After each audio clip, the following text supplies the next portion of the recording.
पानी में लहरें, कपूर में सुगंध और रत्नों में तेज बिना किसी द्वैत भाव के ही रहता है। तंतुओं के साथ पट और मिट्टी के साथ घट सदा एक में मिले रहते हैं। ठीक इसी प्रकार वह भक्त मेरे साथ समरस होकर रहता है। मेरा इस अनन्य भक्ति के कारण वह दृश्य पदार्थ मात्र में आत्मभाव से मुझ दृष्टा को ही देखता है। जागृति, स्वप्न और सुषुप्ति तीनों अवस्था के कारण उपाधि अर्थात क्षेत्र और उपाधि युक्त अर्थात क्षेत्रज्ञ के कारण भाव अथवा अभाव रूप से जो यह विश्व दृश्य होता है, उसके संबंध में हे सुविज्ञ अर्जुन, उसे यही दिखाई देता है कि वह सारा विश्व मैं ही दृष्टा हूँ। और इसी प्रकार के बोध के क्षेत्र में वह आत्म अनुभव का पुतला नाचने लगता है। जब यह पता लग जाता है कि यह डोरी है, तब यह निश्चय हो जाता है कि उसके संबंध में होने वाला सर्प का आभास भी डोरी ही है। जब अलंकार गलाया जाता है, तब यह निश्चय हो जाता है कि उसमें नाम को भी कोई ऐसी अलंकारता नहीं थी जो सोने से अलग हो। मनुष्य जब यह जान लेता है कि तरंग वास्तव में जल के सिवा और कुछ भी नहीं है, तब वह उस तरंग के आकार को कभी वास्तविक नहीं समझता। जागने पर स्वप्न विकारों का हिसाब लगाने वाला अपने आप को छोड़कर और कुछ भी नहीं देख सकता। इसी प्रकार वह पुरुष भी भाव रूप से अथवा अभाव रूप से ज्ञेय के रूप में जान पड़ने वाले समस्त पदार्थों के संबंध में यही समझता है कि सब कुछ ज्ञाता मैं ही हूँ, और यही अनुभव करके वह उन सब का उपभोग करता है। वह जानता है कि मैं अजन्मा, अमर, अक्षय, अक्षर, अपूर्व और अपार आनंद हूँ। मैं अचल और अच्युत, अनंत और अद्वय, आद्य और निराकार तथा साकार भी हूँ। मैं सत्ता के सामने दबने वाला या ईश्य भी हूँ और सत्ता का संचालन करने वाला अर्थात ईश्वर भी हूँ। अनादि, अविनाशी, निर्भय, आधार और आधार पर ठहरने वाली आधेय वस्तु भी मैं ही हूँ। मैं सत्ताधारी, नित्य, सिद्ध, स्वयंभू, निरंतर स्वरूप, सर्वांतर्यामी यामी और सबसे परे का हूँ। मैं नया भी हूँ और पुराना भी हूँ, शून्य भी हूँ और संपूर्ण भी। बड़ा अथवा छोटा जो कुछ है वह सब मैं ही हूँ। मैं कर्महीन, द्वैतहीन, संगहीन और शोकहीन हूँ। व्याप्त होने वाला और व्याप्त करने वाला पुरुषोत्तम भी मैं ही हूँ। मुझ में शब्द, कान, रूप अथवा गोत्र आदि कुछ भी नहीं है। मैं सर्वत्र समान और स्वयं सिद्ध हूँ। मैं परब्रह्म हूँ। इस प्रकार के अपनेपन के एकत्व के द्वारा वह मुझे इस अद्वैत भक्ति की सहायता से सचमुच जानता है, और साथ ही वह यह भी जानता है कि इस आत्मबोध का अनुभव जो ज्ञान है वह भी मैं ही हूँ। जिस प्रकार जागने पर स्वप्नों का आभास नहीं रह जाता और केवल वह पुरुष ही जो स्वप्न देखता है रह जाता है, और इस बात का पता जिस प्रकार स्वयं उसे ही होता है, अथवा जिस प्रकार सूर्य जब प्रकट होता है तब वही प्रकट करने वाला भी होता है, और यह बात भी वही प्रकट करता है कि प्रकट होने वाला और प्रकट करने वाला दोनों अभिन्न हैं। उसी प्रकार ज्ञान विषय का लोप हो जाने के कारण केवल ज्ञाता ही बाकी रह जाता है, और यह बात जिसकी समझ में आती है वह स्वयं मैं ही हूँ। हे अर्जुन, अपनी उस अद्वैतता को जानने की जो ज्ञान शक्ति है, उसके संबंध में भी उसको यह बात समझ में आ जाती है कि वह शक्ति भी सर्वसमर्थ मैं ही हूँ। इसके उपरांत वह यह भी समझ लेता है कि द्वैत और अद्वैत दोनों से परे रहने वाली जो एकमेव अद्वितीय आत्मा है वह भी मैं ही हूँ, और इस विषय में कुछ भी संदेह नहीं है।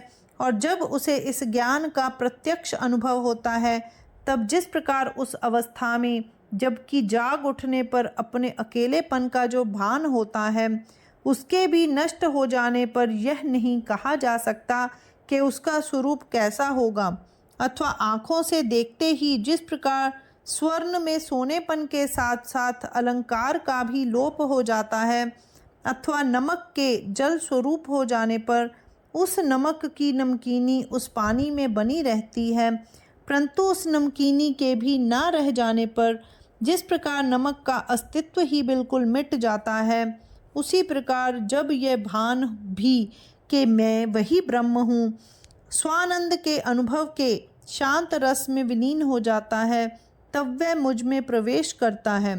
उस अवस्था में वह का भी कहीं नाम नहीं रह जाता और मैं के लिए भी कोई ठिकाना नहीं रह जाता। इस प्रकार उसकी मैं और वह वाली भावना नष्ट हो जाती है और वह मेरे स्वरूप में मिल जाता है।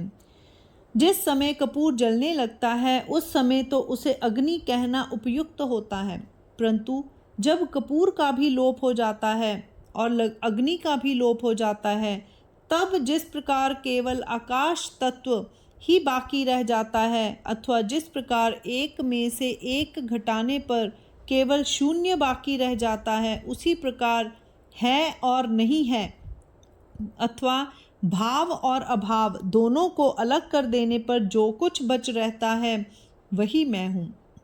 इस अवस्था में ब्रह्म, आत्मा और ईश्वर आदि शब्दों से भी उस स्वानंद में विघ्न पड़ता है और ना अर्थात कुछ नहीं कहने की भी वहाँ बाकी जगह नहीं रह जाती। उस समय बिना कुछ भी बोले और बिना मुंह में कोई शब्द निकाले ही खूब जी भरकर ना कहा जाता है और ज्ञान तथा अज्ञान की कोई जानकारी ना होने पर भी वह बिल्कुल ठीक तरह से जाना जाता है। वहाँ बोध से ही बोध को समझाया जाता है, आनंद से ही आनंद का आलिंगन किया जाता है और केवल सुख से ही सुख का भोग किया जाता है। उस अवस्था में लाभ को ही लाभ होता है, प्रभा में ही प्रभा लगती है और विस्मय मानो विस्मय में ही डूब जाता है। उस अवस्था में शम को भी शांति प्राप्त होती है, विश्राम को भी विश्रांति मिलती है और अनुभव पर अनुभव का पागलपन सवार हो जाता है। तात्पर्य यह कि कर्म योग की सुंदर बेल लगाने का उस काम पुरुष को यही आत्मस्वरूप वाला निर्दोष फल प्राप्त होता है। और हे अर्जुन, इस कर्म योग के सम्राट के मुकुट पर चैतन्य रूपी रतन मैं ही होता हूँ और इसके बदले में वह मेरा मुकुटमणि होता है। अथवा इस कर्म योग रूपी मंदिर का मानो मोक्ष ही कलश है और उस कलश के ऊपर रहने वाला आकाश का विस्तार वह कर्म योगी होता है। अथवा यह समझना चाहिए कि संसार रूपी वन में कर्म योग ही एक ऐसी अच्छी सड़क है और वह सड़क सीधी मेरे ऐक्य रूपी ग्राम तक आ पहुँचती है। अथवा यह समझना चाहिए कि ज्ञान भक्ति के जल के साथ कर्म योग के प्रवाह मार्ग से वह बड़े वेग से चलकर मैं नामक आत्म आनंद रूपी सागर में आ मिलता है। हे सुविज्ञ अर्जुन, इस कर्म योग का महात्म्य इतना अधिक है और इसीलिए मैं तुम्हें बार बार इसका उपदेश करता हूँ। यह मैं कोई ऐसी वस्तु नहीं है जिसे उचित स्थल, काल तथा पदार्थ का साधन करके प्राप्त किया जा सके, बल्कि यह मैं एक ऐसी वस्तु है जो अपने आप पूर्ण रूप से सब में वर्तमान रहती है और इसी वास्ते मुझे प्राप्त करने के लिए किसी प्रकार का कष्ट नहीं सहना पड़ता। इस कर्म प्रयोग के द्वारा ही मैं वास्तव में हाथ में आ जाता हूँ। यह व्यवहार सभी जगह प्रचलित है कि एक शिष्य होता है और दूसरा गुरु होता है, परंतु यह व्यवहार केवल मेरी प्राप्ति का मार्ग जानने भर को ही है। हे अर्जुन, पृथ्वी के गर्भ में संपत्ति, काष्ठ में गर्भ में अग्नि और स्तन में दूध सदा स्वभावतः रहता ही है, परंतु जो पुरुष इन पदार्थों को प्राप्त करने के उपाय करता है वही इन्हें प्राप्त कर सकता है। ठीक इसी प्रकार मैं भी वास्तव में स्वतः सिद्ध ही हूँ, परंतु उपायों से साध्य होता हूँ। इस अवसर पर कोई प्रश्न कर सकता है कि इतने समय तक फल का विवेचन कर चुकने पर अब कृष्ण देव उपाय की प्रस्तावना क्यों कहते हैं? तो उसका उत्तर यह है कि इस प्रस्तावना में यह बतलाया गया है कि इस गीता का मुख्य रहस्य यही है कि प्रत्यक्ष मोक्ष साधन के संबंध में सभी दृष्टियों से विवेचन किया जाए। दूसरे अनेक शास्त्रों में भी इसके अनेक उपाय बतलाए गए हैं, परंतु उनके संबंध में यह नहीं कहा जा सकता कि वे सब प्रमाण सिद्ध ही हैं। हवा यदि बहुत करे तो बादलों को उड़ा सकती है, परंतु वह सूर्य का निर्माण नहीं कर सकती। हाथ से पानी में संवार हटाकर एक और की जा सकती है, परंतु उससे जल नहीं उत्पन्न किया जा सकता। इस प्रकार आत्मदर्शन में बाधा उत्पन्न करने वाला जो अज्ञान का मल होता है, उसे तो शास्त्र दूर कर सकते हैं, परंतु बाकी मैं सदा स्वयं प्रकाश और निर्मल ही रहता हूँ। इसीलिए समस्त शास्त्र केवल अज्ञान का मल धोने के साधन हैं।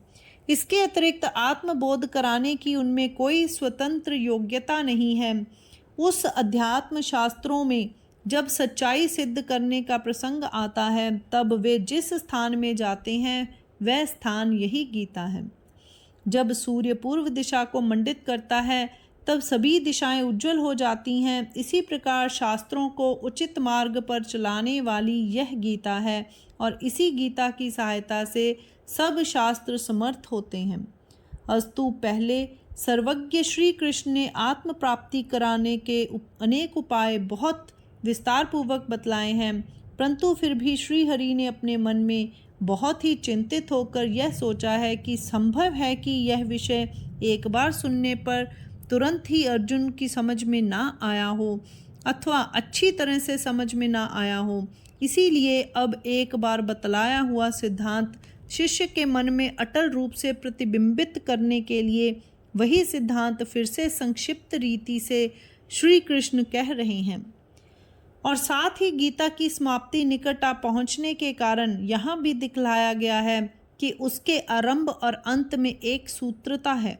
यह दिखलाने का कारण यह है कि ग्रंथ के आरंभ और अंत के मध्य में अनेक प्रकार के प्रश्न उपस्थित होने के कारण अनेक सिद्धांतों का स्पष्टीकरण किया गया है।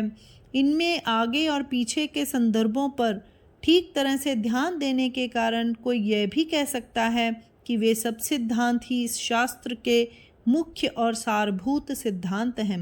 इसीलिए उन सब सिद्धांतों को एक महासिद्धांत के सांचे में ढालकर गीता के आरंभ की उसकी समाप्ति के साथ एक वाक्यता की गई है। इस ग्रंथ का मुख्य और प्रस्तुत विषय अविद्या का नाश है, और मोक्ष का संपादन उस अविद्या नाश का फल है, और इन दोनों का ही साधन ज्ञान है। केवल यही विषय इस विशाल ग्रंथ में अपने प्रकार से विस्तार पूर्वक स्पष्ट किया गया है।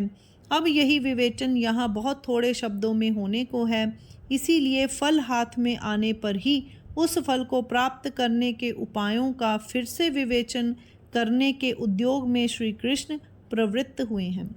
श्री कृष्ण ने कहा, हे वीर श्रेष्ठ अर्जुन, वह कर्मयोगी अपनी स्थिर भक्ति की सहायता से मैं हो जाता है और अटल रूप में मुझ में निवास करता है।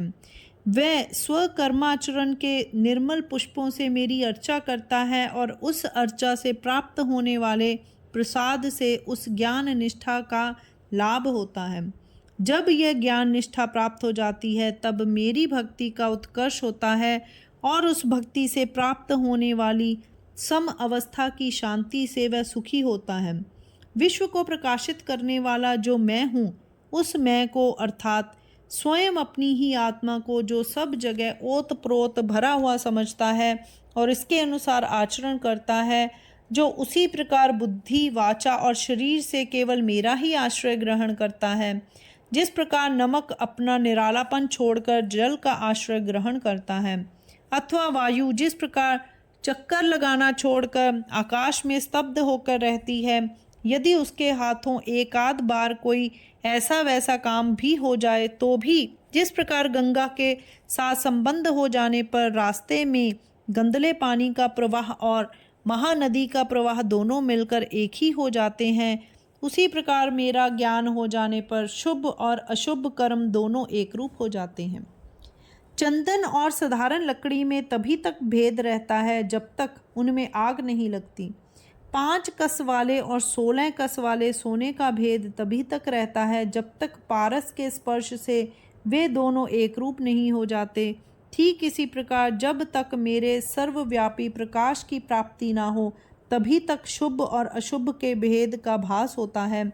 जब तक हम लोग सूर्य के दीप में प्रवेश न करें, तभी तक रात और दिन के द्वंद्व का भास होता है। इसीलिए हे अर्जुन, मेरे साथ मेल होते ही उसके समस्त कर्मों का लोप हो जाता है और वह सायुज्य मोक्ष के आसन पर विराजमान हो जाता है।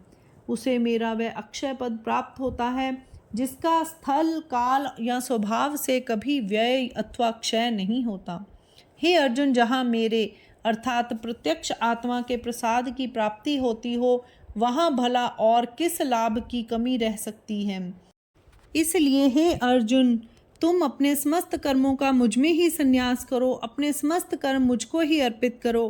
परंतु हे वीर अर्जुन, यही नित्य कर्मों का संन्यास है। तुम अपनी मनोवृत्ति सदा आत्मविवेक में लगाओ, तब फिर उसी विवेक की सामर्थ्य से तुम्हें अपना आत्म तत्व मेरे स्वरूप में निर्दोष रूप से दिखाई देने लगेगा, जो सब प्रकार के कर्मों से अलिप्त रहता है। और उस समय यह बात भी तुम्हारे ध्यान में आ जाएगी कि कर्मों की जन्मभूमि जो प्रकृति या माया है, वह भी आत्मा से बहुत दूर है। फिर हे अर्जुन, जिस प्रकार पदार्थ से उसकी छाया अलग नहीं हो सकती, उसी प्रकार यह प्रकृति भी आत्म तत्व से अलग नहीं रह सकती। जब इस प्रकार प्रकृति का अंत हो जाएगा, तब समूल कर्म संन्यास अपने आप हो जाएगा। फिर कर्मों का अंत या नाश हो जाने पर केवल मैं या आत्म तत्व ही बाकी रह जाएगा और बुद्धि एक पतिव्रता स्त्री की भांति पूर्ण निष्ठा से उसमें रमण करेगी। इस प्रकार जब बुद्धि अनन्य भक्ति से मेरे रंग में रंगी जाएगी, तब चित्त भी अपनी सारी चंचलता छोड़कर मेरा ही भजन करने लगेगा। इसलिए तुम सदा ऐसा ही उपाय करते रहो जिसमें तुम्हारा चित्त सारी चंचलता छोड़कर निश्चल रूप से मुझ में ही आकर लग जाए। फिर इस प्रकार भेदभावहीन भक्ति से जब मैं चित्त में पूर्ण रूप से भर जाऊंगा, तब तुम समझ लेना कि मेरा पूरा पूरा प्रसाद प्राप्त हो गया। जब ऐसी अवस्था प्राप्त हो जाएगी, तब वे अनेक प्रकार के दुख कारक स्थल भी तुम्हें सुख कारक जान पड़ने लगेंगे, जो जन्म और मृत्यु के कारण भोगने पड़ते हैं। यदि सूर्य की सहायता से आंखें बनकर तैयार हुई हों, तो फिर उनके सामने अंधकार क्या चीज़ है। इसी प्रकार मेरी परम कृपा से जिसका जीव भाव वाला कण पूरी तरह से पिस जाता है, अर्थात जिसका जीव भाव बिल्कुल नष्ट हो जाता है, उसे इस संसार का हौवा भला कैसे पीड़ा दे सकता है।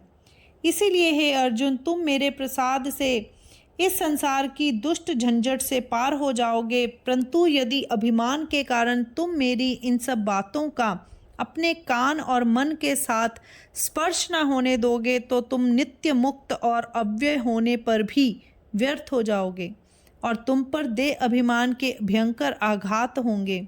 इस देह संबंध के प्रदेश में पग पग पर आत्मघात का कष्ट सहन करना पड़ता है और उसमें कभी क्षण भर के लिए भी सांस लेने का अवकाश नहीं मिलता।